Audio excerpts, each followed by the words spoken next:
Gerbiamas Urski, jau fotografavotės va taip prie sakurų? Pernai fotografavausi, šiemet jau nebe. Nes žinokit, sužinojau tokios nelabai malonios, sakyčiau, netgi kompromituojančios informacijos apie sakūras.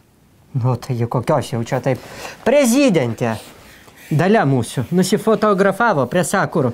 A jums jau čia kažkoks šiemet nelygis, jau nelabai, ne? Jau kažkas ne...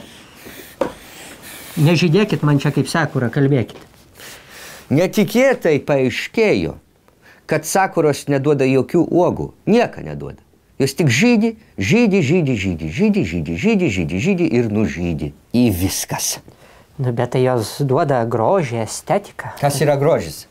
Kas tas grožis? Jūs iš grožio išvirsit uogienę? Ką jūs įdėsit į sakūrų kompotą? Sakūrų žiedus?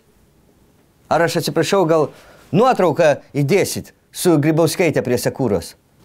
Jeigu mes jau taip viską Aš dar nebaigiau. 2 hektarai. 2 hektarai gražiausios, puikiausios komercinės žemės. Atiduota kažkokiam sakūrom, kurios neduoda jokių vaisių. Čia Zuoko sprendimas. Zuoko, kurio sprendimai niekada irgi neduoda jokių vaisių. Kas čia premjeras toks?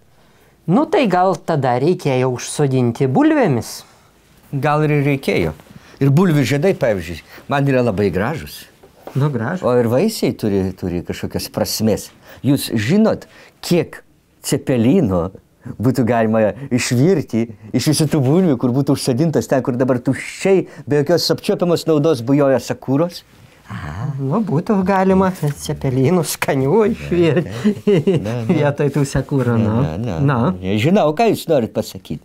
Kad grožis, ne? O kas iš to grožio, kad jo apčiuopt negalima? Kas iš tų gražių papų, kai tu jų negali pačiupinėti? Nu, sakykit, ką norėjau sakyti. Klausau.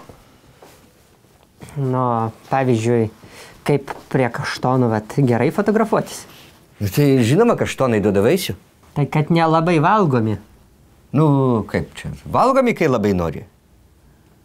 Nu, jūs paimkite kaštoną, ne? Praskėskite tą žalią skūrą su dygliais. Ir ten viduj toks gražus, blizgantis, rudas bumbulas. Taip ir norisi į burną įsidėti.